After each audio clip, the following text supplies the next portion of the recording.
All right, it is Thursday, March 17th, St. Patty's Day, 2022. I am standing in my basement holding a GoPro on a monopod like a real vlogger. And I have a strange feeling of deja vu because I made some of these vlogs the last time this event happened to me. And I have similar feelings now in terms of maybe I should have started sooner, but better late than never. So here we are. I just signed the contract to go back onto Fool Us, Penn Teller Fool Us on the CW.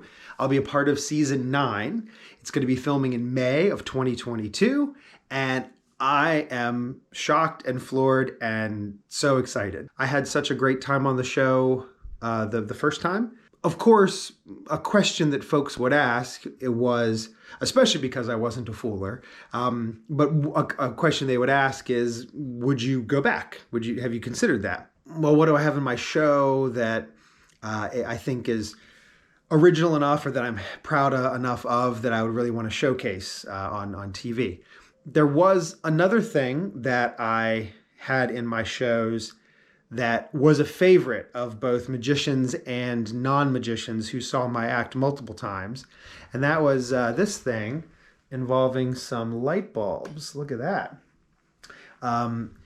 It's a classic plot in magic known as a magic switchboard, using typically 4 switches and 4 light bulbs. And historically, it would be done with 4 different colored bulbs and then 4 different colored switch plates. And basically, whether you mix the bulbs around or whether you mix the switches around, the switches still control the bulbs, even though the wiring would seem impossible to make that happen. And that's pretty much it. And it doesn't really have an end in a lot of cases. Several years ago, I started playing around with the plot. I added and changed a couple of things to make it a little more myself. The first thing that I did was I got rid of the colors. The challenge I gave myself, is it possible for me to do a magic switchboard routine basically with shapes instead of colors? And so in my version of it, there are 4 different vintage bulb shapes. Also, instead of having switch covers that get rearranged, I changed it to be advertising cards, like little pieces of paper that sort of go next to each switch. But now that allows them to exist away from the device. And so the first few phases are similar to magic switchboard routines that are out there. But then as it sort of escalates at the very end, I have a person on the other side of the stage who is secretly looking at these advertising cards, and these light bulbs are still reacting to what it is that they're seeing. So hopefully it makes it a little bit of a bigger routine. It's a very collector of the impossible piece because it is a one-of-a-kind prop.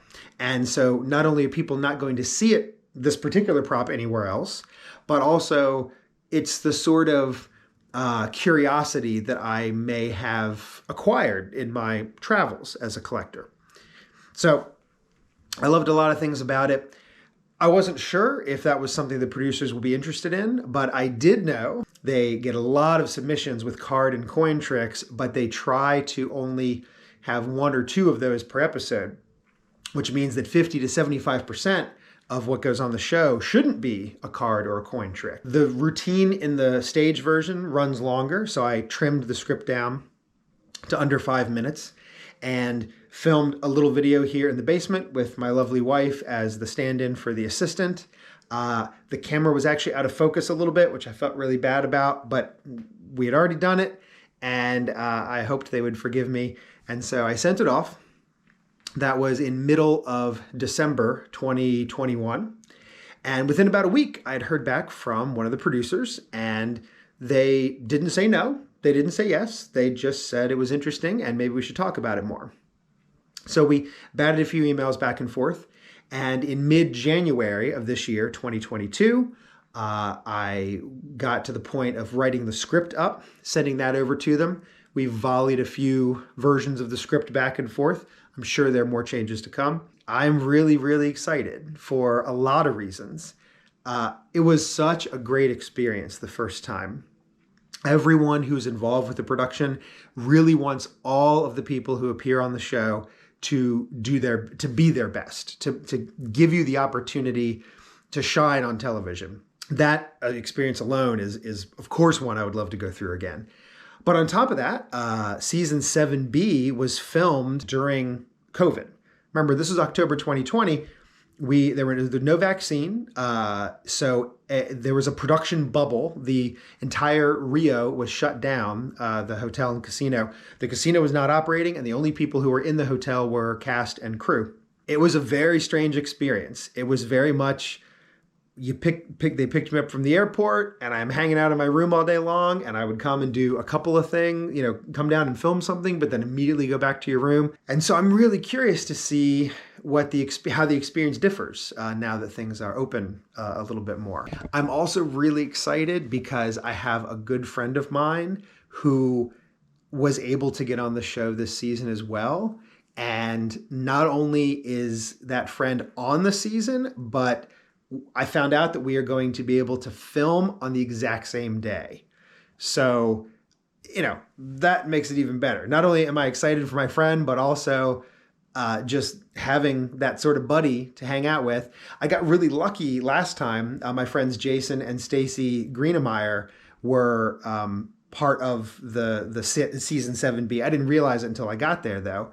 But now I've got sort of a buddy who I can be touching base with, not only all throughout the process, but also literally when we're there going through the experience, we can be there to cheer on each other.